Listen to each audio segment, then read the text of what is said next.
अनाथ बेटा। रूपा और शेखर सरिता विहार में रहते हैं। वो अपनी जिंदगी में बेहद खुश होते हैं। दोनों का शौर्य नाम का एक बेटा भी होता है, जिस पर दोनों ही अपनी जान छिड़कते हैं। शेखर, अब तो आप शौर्य को अपनी गोद से नीचे उतार दीजिए, उसके सोने का टाइम हो रहा है। नहीं रूपा, इसे मेरे पास ही रहने दो प्लीज। मैं थोड़ी देर में इसे बिस्तर में सुला दूंगा। लेकिन कल सुबह आपकी ऑफिस में मीटिंग भी तो है ना, और इसके लिए आपको कल जल्दी भी तो निकलना होगा। जाइए, आप भी जाकर सो जाइए। क्या यार, अभी तो मेरी गोद में आया था मेरा बेटा और तुम उसे लेकर जा रही हो। बाद में कर लेना अपने बेटे से प्यार, अभी जाकर सो जाइए। रूपा शेखर से शौर्य को ले रही होती है कि तभी शौर्य रोने लगता है। शौर्य को रोता देखकर रूपा उसे फिर से शेखर को थमा देती है। आपका बेटा ना एक नंबर का नौटंकी है, बिल्कुल आप पर गया है वो। साफ बोलो ना, तुम्हें जलन होती है हम दोनों बाप बेटे का प्यार देखकर।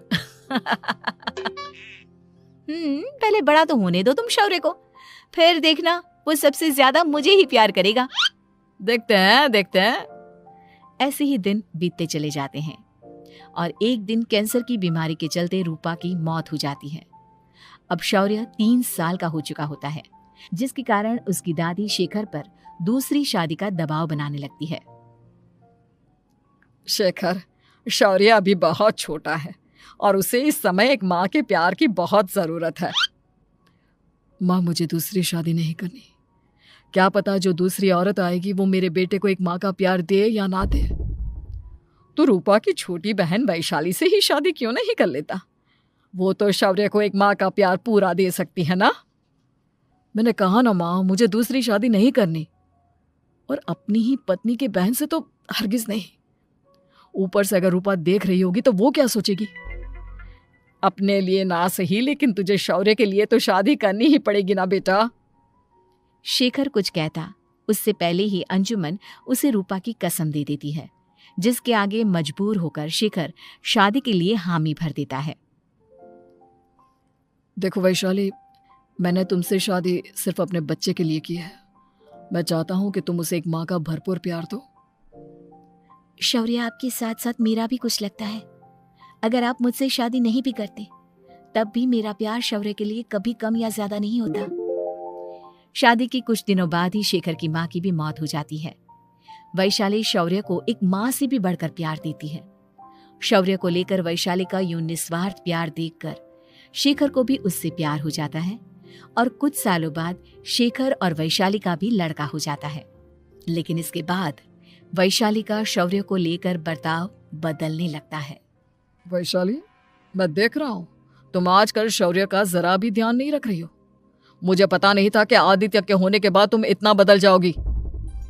आदित्य मेरा अपना सगा खून है और शौर्य दीदी का, फिर मैं दोनों में अंतर कैसे नहीं करूं? माँ भले ही दोनों के अलग अलग है, लेकिन पिता तो एक है ना। अगर मुझे पहले पता होता कि तुम इतनी जल्दी बदल जाओगी तो मैं कभी तुमसे शादी ही नहीं करता। हाँ, तो किसने कहा था आपसे मुझसे शादी करने के लिए? मैं थोड़ी ना आई थी आपके पास, आपकी माँ ही आई थी मेरे घर आपका रिश्ता लेकर। वैशाली, मुझे तुमसे ऐसी उम्मीद नहीं थी। गुस्से में शेखर अपना पैर पटकता हुआ शौर्य को वहां से लेकर चला जाता है। पापा, मम्मा मुझसे प्यार क्यों नहीं करती? क्या मैं उनका सगा बेटा नहीं हूँ इसलिए मुझसे प्यार नहीं करती? मम्मा नहीं करती तो क्या हुआ बेटा, पापा तो करते हैं ना आपसे प्यार। कुछ दिनों के बाद, आज तुझे खाना पीना कुछ नहीं मिलेगा, चल चुपचाप से अपने रूम में जाकर सो जा। माँ, अब भाई को खाना क्यों नहीं दे रही हो? बेटा तू आराम से खाना खा, इस नालायक की चिंता मत कर। एक दिन खाना नहीं खाएगा तो मर नहीं जाएगा ये। अगर भैया नहीं खाएंगे तो मैं भी नहीं खाऊंगा। तू अपने भाई का भक्त क्यों बन रहा है?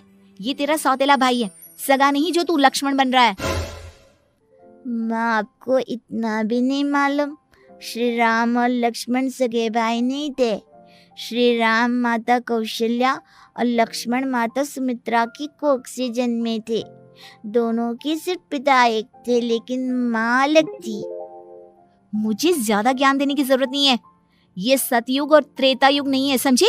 आया बड़ा भाई का चमचा। इतना कहकर वैशाली वहां से चली जाती है। जिसके कुछ टाइम बाद शिखर वहां आता है और आदित्य उसे सारी बात बताता है।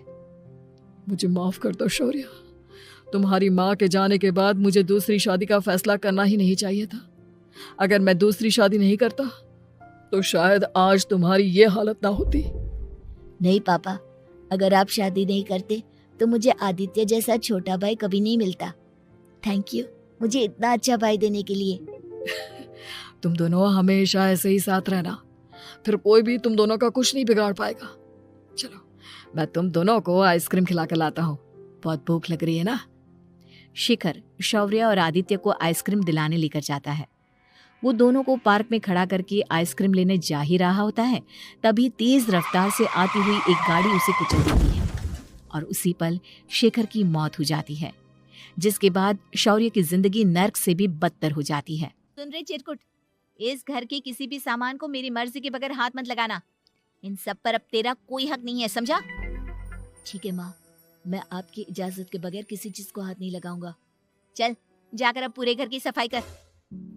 महज 7 साल का शौर्य वैशाली के कहने पर अपने नन्हे नन्हे हाथों से पूरे घर की सफाई करने लगता है। ऐसे ही दिन बीतने लगते हैं, लेकिन मासी से माँ बनी वैशाली को उस मासूम से बच्चे पर जरा भी तरस नहीं आता। क्यों शौर्य, ये घर में इतनी गंदगी कैसे हो रही है? ढंग से सफाई नहीं की है क्या तूने? माँ मैंने तो अच्छे से सफाई की थी, लेकिन आदित्य बार बार इधर उधर चलकर गंदा कर देता है। अच्छा, खुद से एक काम ढंग से नहीं होता और अपनी गलतियों का जिम्मेदार मेरे बेटे को ठहराता है। इतना कहकर वैशाली बांस का डंडा उठाकर शौर्य को जोर जोर से मारने लगती है। तभी वहां वैशाली के मायके वाले भी आ जाते हैं और उसकी सारी करतूतें देख लेते हैं। माँ मैं ऐसा क्या करूं जिससे आप मुझे भी आदित्य के जितना प्यार करोगी? बोलिए ना माँ, मेरे क्या करने से आपके अंदर मेरे लिए ममता जागेगी? वैशाली शौर्य की एक नहीं सुनती, उसके ऊपर डंडे बरसाती जाती है। हद पार होते देख वैशाली की माँ उसका हाथ पकड़ती है और जोर से उसे थप्पड़ मारती है। यही सब करने के लिए तूने दामाद जी से शादी की थी? हमने सपने में भी तुझसे ऐसी हरकत की उम्मीद नहीं की थी। तू माँ नहीं, माँ के नाम पर एक धब्बा है। बस कीजिए माँ, आदित्य के इस दुनिया में आने से पहले मैंने इसे बहुत प्यार किया था, लेकिन अब जब मेरी खुद की औलाद है तो मैं किसी और के बच्चे से प्यार क्यों करूं?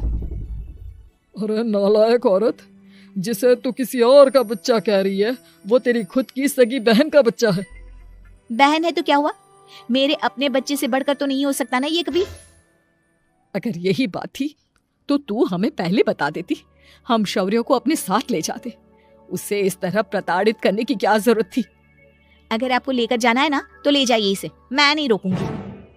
नहीं माँ, मुझे कहीं नहीं जाना, मुझे आपके साथ ही रहना है। मैं तेरी कोई माँ बाबा नहीं हूँ, तेरी माँ मर चुकी है, समझा? अब निकल जा मेरे घर से।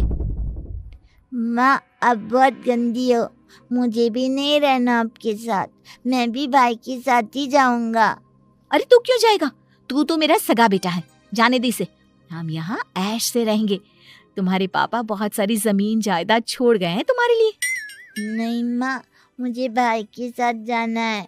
आप अच्छी नहीं हो, आप बहुत बुरी हो, आप भाई को बहुत परेशान करती हो।